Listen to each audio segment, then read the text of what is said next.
Hello and welcome back to War Tech Talk, Eastern Circle's podcast on military technology, innovation, its battlefield application in Ukraine, and geopolitical impact. I'm Anastasiya Shapochkina, president of Eastern Circle's think tank in Paris. And I'm joined today on the show by Eastern Circle's analysts Bohdan Kostiuk and Daryna-Maryna Patiuk.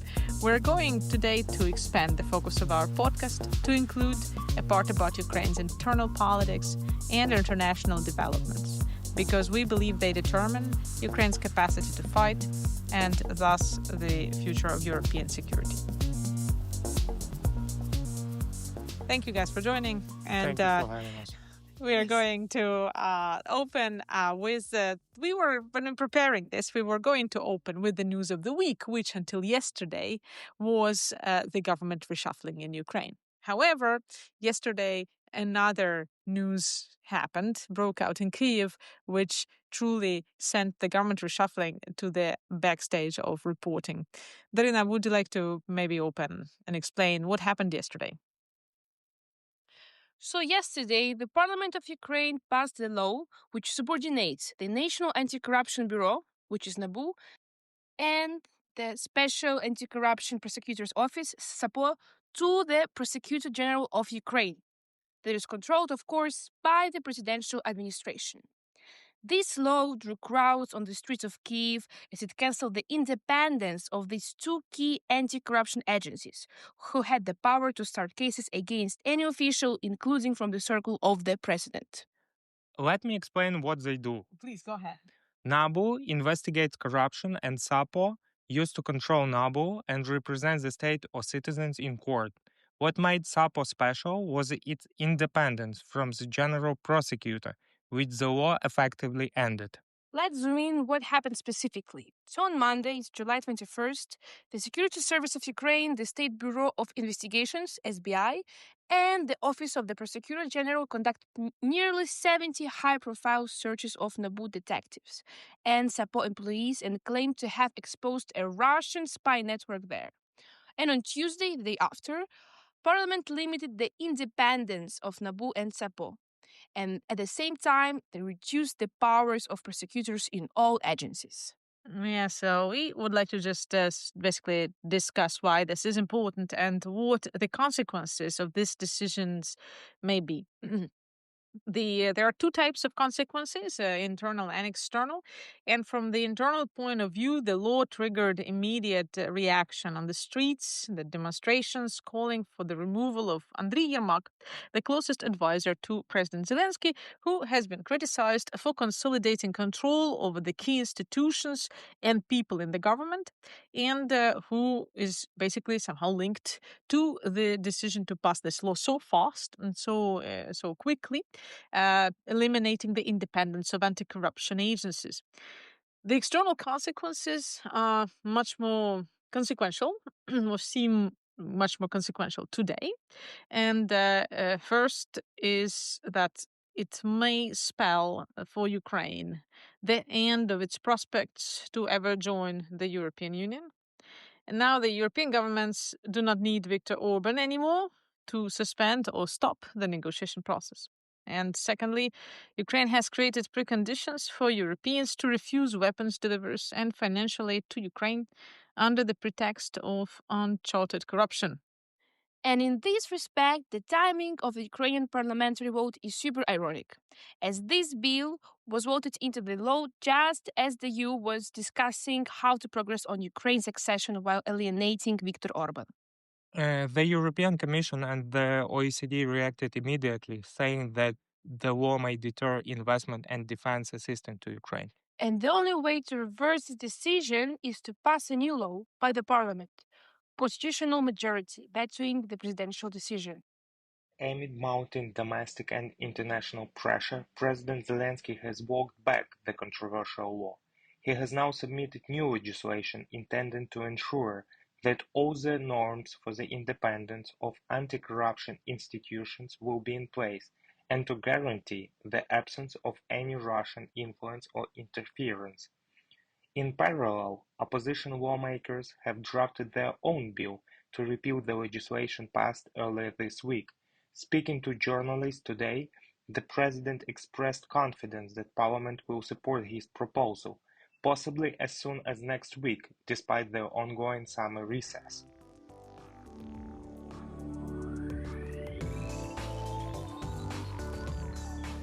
Now, before this bombshell exploded yesterday, the news of the week was the government reshuffling, and that's happened for three main reasons: internal, financial, and external. The first one is on social unhappiness about their president. Maybe you don't know here, but in Ukraine, every year the government is taking the temperature on the society's perception of the performance of the government and institutions, to which Zelensky actually thoroughly pays attention. So the latest poll by Kyiv International Institute of Sociology as of June 2025 shows that Zelensky lost 9% of trust, decreasing from 74 to 65 in 1 month. But 65, it's still high. Yeah, but in the beginning of the war, as of May 2022, Zelensky had 90% of trust. And then it has decreased as of 65 in average. So you see, for him, the high level of trust is the measurement of his performance and the loyalty to him of society. The second reason is financial one, about the budget deficit. In Ukraine now, there is a 35 billion euro deficit with an 8 billion euro deficit in the defense sector. But I think we had it before last year, so where the Ukrainian parliament will find money now? Well, so there is a simple schema which is based on the taxes. Very simple. So the government wants to raise the taxes for Ukrainians, and that's how they're thinking of filling this big gap in the deficit. that is actually going to respond to the demand of international partners, which has been voiced for a few years now, of Ukraine, that not just Ukrainian government shouldn't just ask always continuously for Europeans and Americans to refill its coffers, but also should raise taxes internally, which of course was a very big pain point for Zelensky. Exactly. And this is, as you can guess, not the most popular decision among the civil society, which brings lower trust level to Zelensky. And the third reason is the US pressure. US has been unsatisfied with the performance of Ukrainian government and is also influenced on the demand to rotate, to change the faces on the political scene of Ukraine. Yeah, the government change is a big topic, and we're going to cover it for the rest of the episode. But why don't we start with the two biggest outcomes of this government replacement or change? What are they? Exactly. The two big results are merging of two old/new ministries. The first decision is to rename the Ministry of Economy of Ukraine to the Ministry of Economy, Environment, and Agriculture of Ukraine.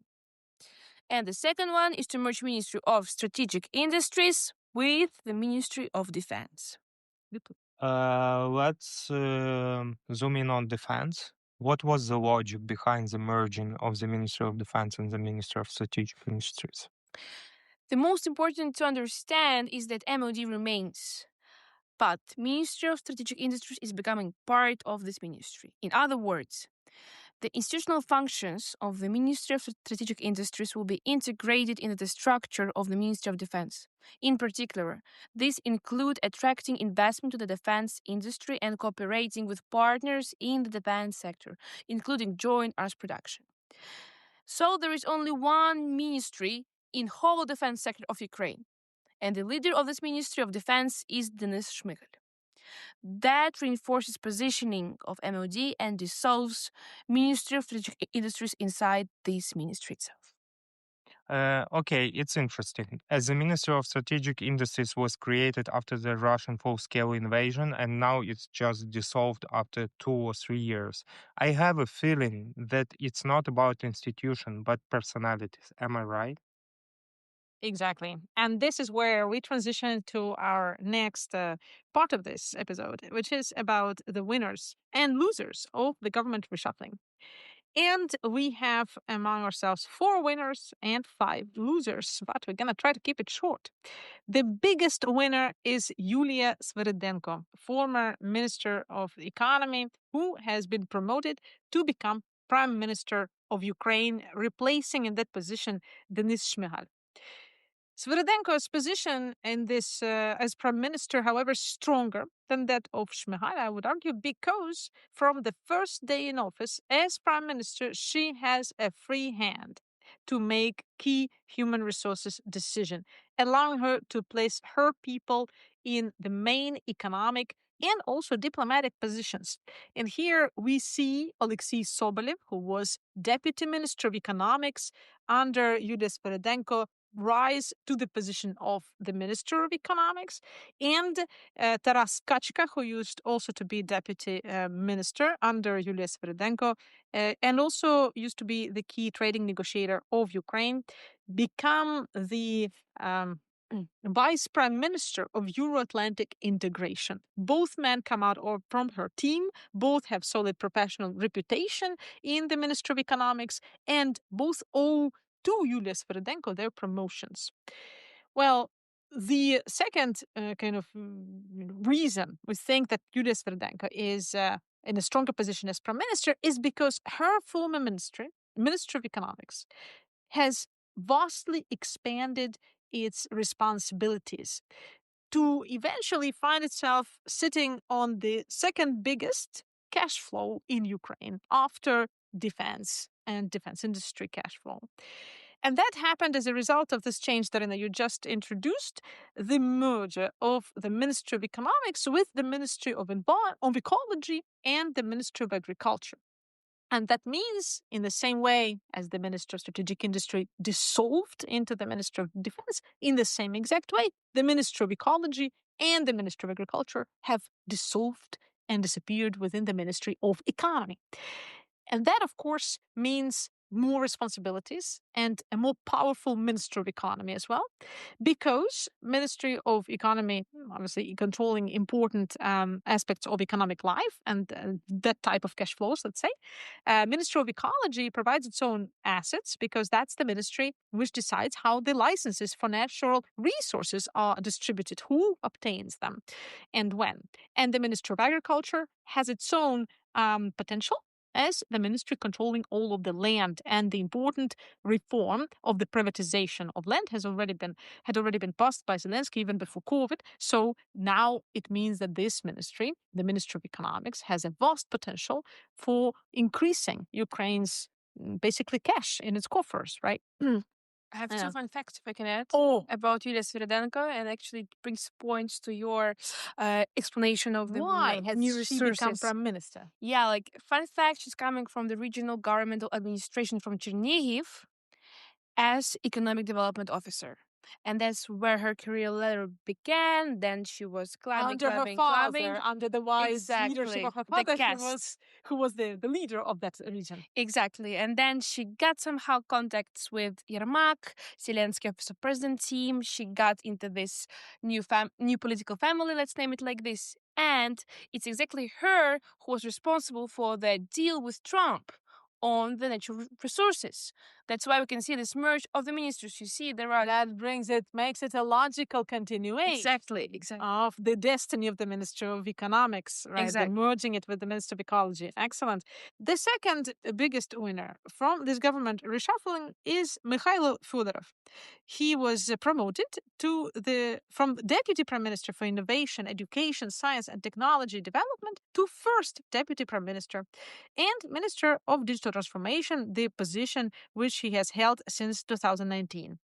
It is this transition from Deputy Prime Minister to first Deputy Prime Minister which matters, because now Mikhailo Fedorov has effectively become the second person in the government after Prime Minister Yulia Sviridenko. This promotion is even more important since Mikhailo Fedorov is one of the few people in the government who do not depend on Andriy Yermak, the presidential advisor. And this is what makes his promotion to the first prime ministership remarkable. Bohdan, you even have a theory about it. Yeah, I've heard that the head of the Ukraine of the president office, Andriy Yermak, he's preparing for stepping down from his position because of all critiques he got from the United States, all these articles in the Economist, in the Politico, and he's stepping down from his position, but he's still trying to control the main events and decisions in the Ukrainian government. Mhm. And keeping, therefore, his people in key positions Yeah, helps him do it. gives him the The levers, opportunity, yeah, and the to do it. leverage. Mhm. Okay, and then so this ends our four people winners section with Yulia Sviridenko, her former deputies Alexei Sobolev, who has now become Minister of Economics, Taras Kachka, who's become the deputy prime minister in charge of European and Euro-Atlantic integration, and with Mikhailo Fedorov. And with that, I transition to the losers of this government reshuffling who lost influence. And the first such loser is former Prime Minister Denis Shmyhal. He has his position has been weakened since he was demoted, we can say, from Prime Minister to the Minister of Defense, where he has to share his new job with a former Minister of Defense, Rustem Umerov, after Umerov was removed from the defense minister's position and has been appointed within the reshuffling to head the National Security Council. And the reason he was removed, supposedly, is for why what you, Daryna, mentioned already, the 8 billion euro deficit in the defense budget, which includes underfunded Ukrainian weapons production. Furthermore, it is Yulia Sviridenko who had taken Shmyhal's former post, who is now leading the negotiation on drones co-production deal with the US in her new role as prime minister, while Shmyhal's name is not even mentioned in relation to this deal, even though it is he who is the Minister of Defense and therefore, in a logic, should lead this type of negotiation and not the Prime Minister. The second loser is Olha Stefanishina. She has been absolutely demoted from all of her positions, and she had a very large portfolio. She was Deputy Prime Minister for European and Euro-Atlantic integration. The position now went to Taras Kachka, as we mentioned, but also was put last year, as a result of last year's government reshuffling, was put in charge of the Ministry of Justice, which is a very important ministry exactly in relation to the Euro-Atlantic integration. And she is now moved to the completely undetermined position. Potentially, she can become a special representative of Ukraine to the US. This is not clear if this is meant to be a sign for the upcoming change of the Ukrainian ambassador to the United States. Maybe Olha Stefanishina will replace Oksana Markarova in that position, or is it just going to wind up in nothing at all? Because Stefanishina has two important barriers to clear, which are two criminal investigations on corruption charges against her.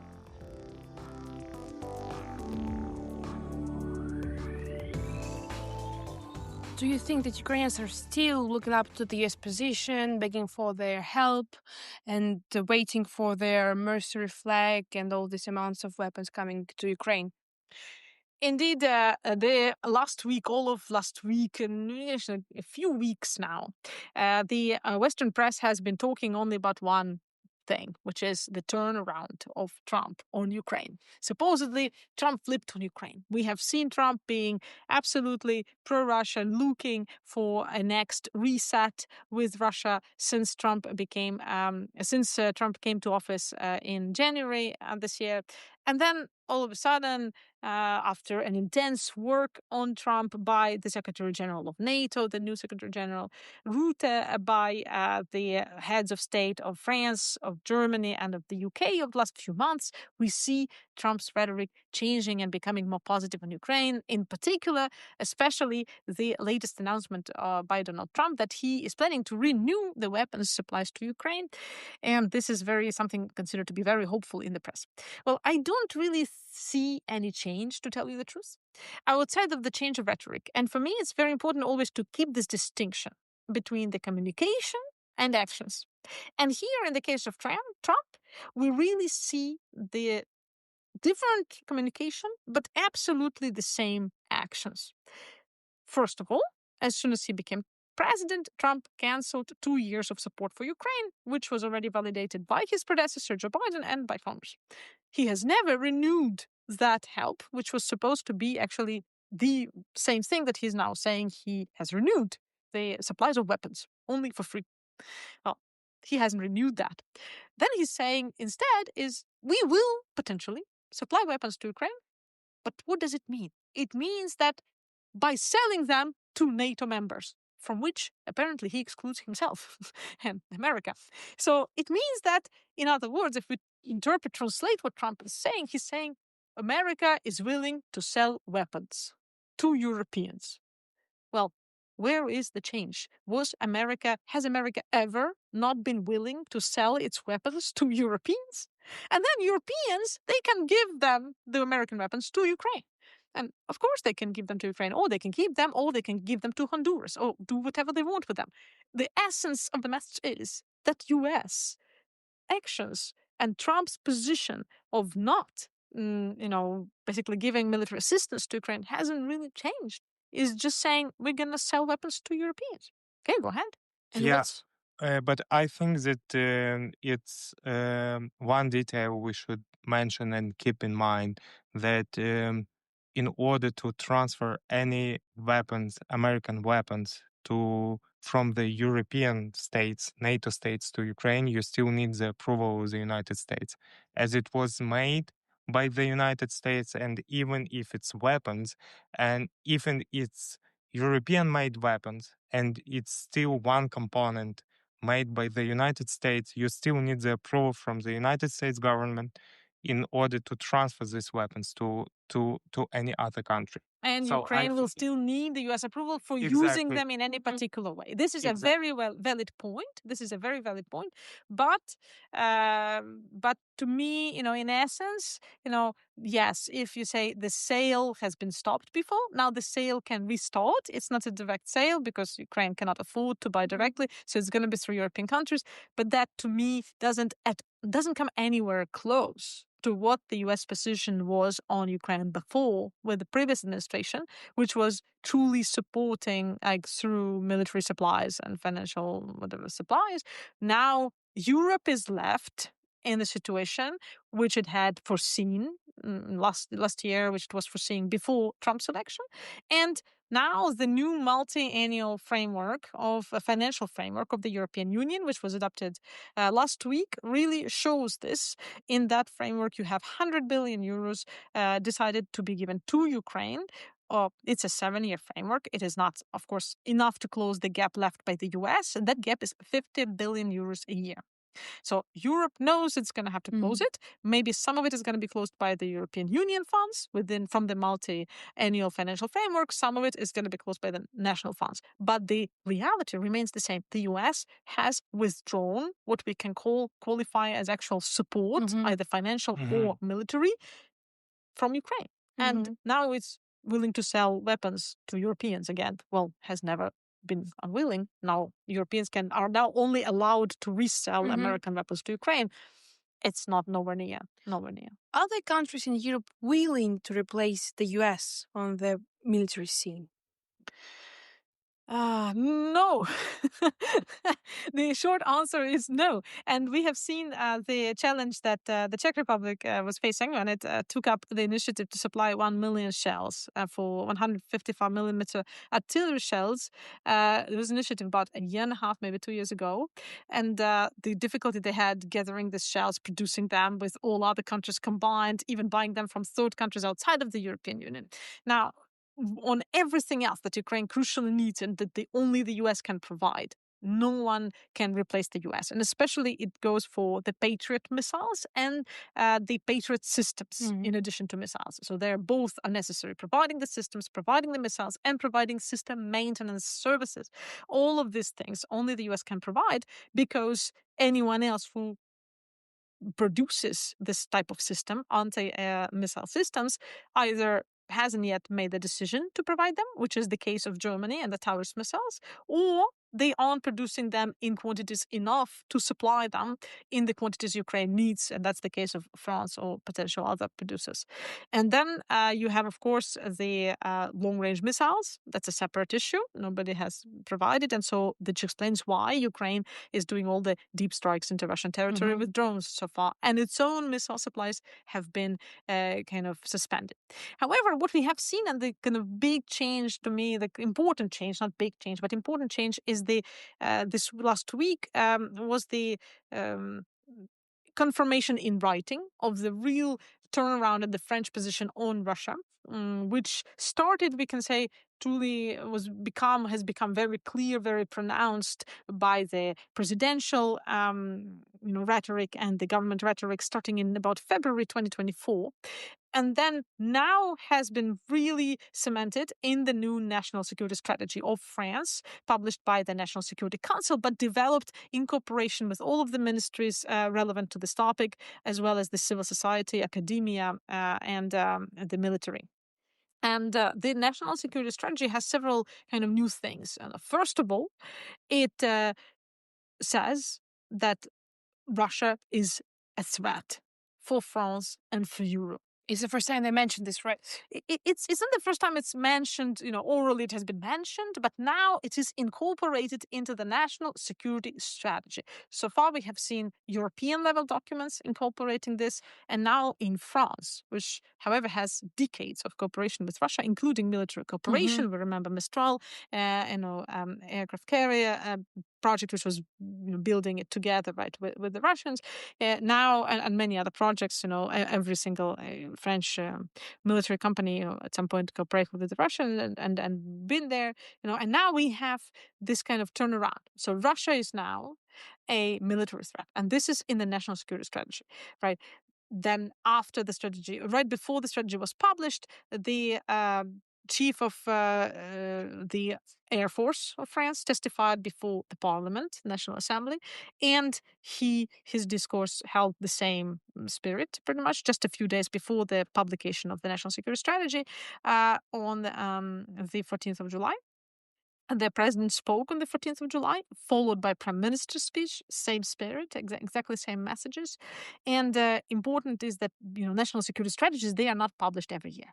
This is something that remains for years to come. It defines your defense priorities, your defense strategy, and eventually the orientation of your defense industry. And what it says that it shows that it's incorporated several important lessons from Ukraine. It mentions Ukraine a lot, and it especially these lessons concern the necessity to scale production, to produce more effective weapons cheaper, and to face the Russian threat with conventional as well as nuclear weapons, and which, of course, positions France in a very advantageous position vis-a-vis other European countries. And France, for the first time, says that it sees itself as a protector of Europe, and it is ready to put the potential of its industry to the service of that protection. Of course, behind there is a very commercial interest of the French industry, and the French dream is to replace America as the biggest supplier of weapons to Europe. Even though today the capacity of production of France does not allow for this to happen, but that ideologically that is there. And of course, France reiterates its constant position, unchanged, that for the autonomy of weapons production in Europe. And it underlines that for the European weapons production, including its own, it will need European money. And that's the very important part. And we come back then with this to the multi-annual financial framework of the European Union, which is now being proposed by the Commission. It has to then pass through the Parliament and then through the Council, but the proposal has an unprecedented budget for defense, 121 billion euros, which is about 21 billion euros more than the last DG Defense Security, who was French, right, Thierry Breton, proposed just shortly before he had to leave that position, and was replaced with the new commission by Andrius Kubilius, the former prime minister of Lithuania. And when Thierry Breton proposed that, when he voiced that need of 100 billion euros for defense, European defense budget, as a minimum, so to say, necessary, he was just, it was met with a shock, and people were saying, my God, what is he thinking? It's like, this is absolutely outrageous. Where are we going to ever take that money? Well, just about just a bit above the year later, that proposal, which is bigger now, 20% higher than before, isn't met anymore with shock. It's rather, I think, that we understand the limitations of that, and we understand the limitations of the big national budgets to meet that need, because of course neither France nor Great Britain, for example, are positioned to really to increase by a lot their contributions to the European defense. And with that, talk about weapons, then transition to you, Bohdan, and about the key news of the week in defense technology.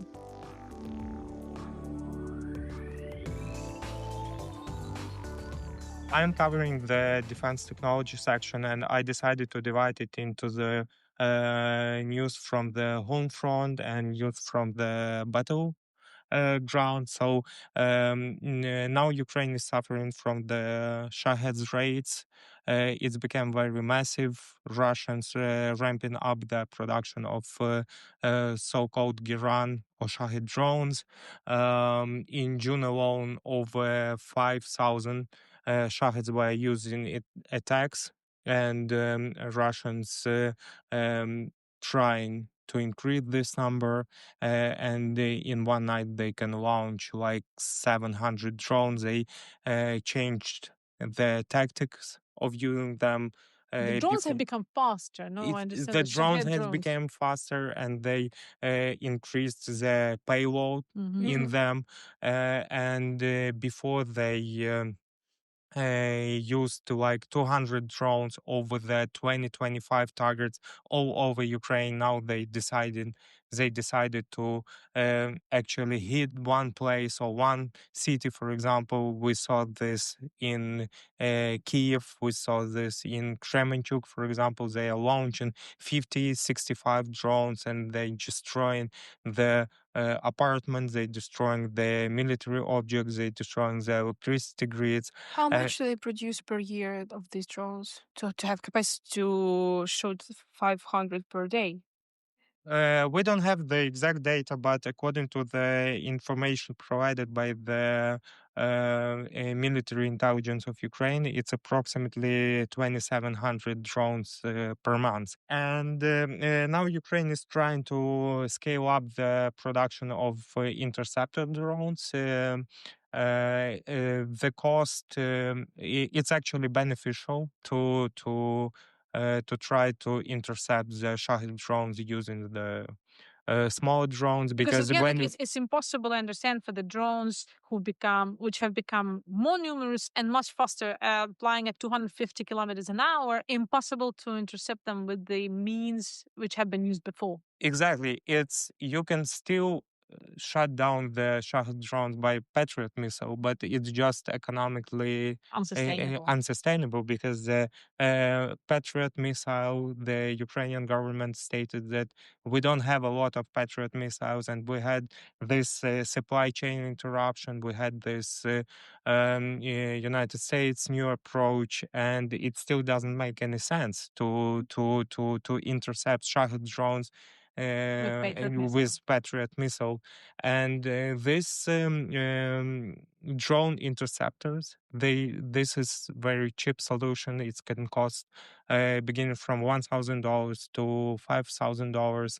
And in Ukraine, we have a couple of the actually producers of this interception drones. But the problem is remains, as their the contracts have been signed like a couple of days ago, and the problem for the mass production, for them, yes, to scale up the production of these drones. And of course, as you told, with the advanced tactics and with advanced drones, Ukraine is still suffering with these night raids of Shahed drones, and I think that this situation will persist in couple of more months, because it's not easy. One thing is to produce like a couple of them, these drone interceptors, and the other thing is just trying to make a system To just match the to match Russian production of exactly tanks. and to scale up their Of Iran. production. Mhm. Yeah. Mhm. And the second one is the news from the battlefield. Ukraine is still suffering from the guided aerial bombs. It's not a new concept. Russians modernize the Soviet bombs, and they are putting these bombs on the aircrafts, and they're dropping these bombs on a battlefield, on the cities that are not covered with the Anti-missile systems. But Yes. they're also to work at the anti-missile systems. They're not like they're working with the guided bombs, right? Are they able to see the gliding bombs that Russians are I launching from the planes inside Russia and which can glide for 80 kilometers inside the territory? They can also be launched from the occupied territory. Yeah, they can. This is the point. They are launching it from the occupied territories, and actually, not any air defense system is Shooting them. like, for example, you cannot put Patriot in this gray area in order to trying to protect Okay. the front or And I understand that cities. especially lethal use of these so-called CABs, right? The Yes. aerial guided bombs has been on the front lines because they carry 500 to 1,500 kilogram explosive load, and thus when it lands in a trench, for example, Yes. it just leaves the trench absolutely empty and allows the Russians to advance Yes. and take more territory that way. Yes, in 2000, for example, the statistics is kind of uh, eye-opening because in 2024 Russians used 40,000 of these bombs, and in 2025 they're planning to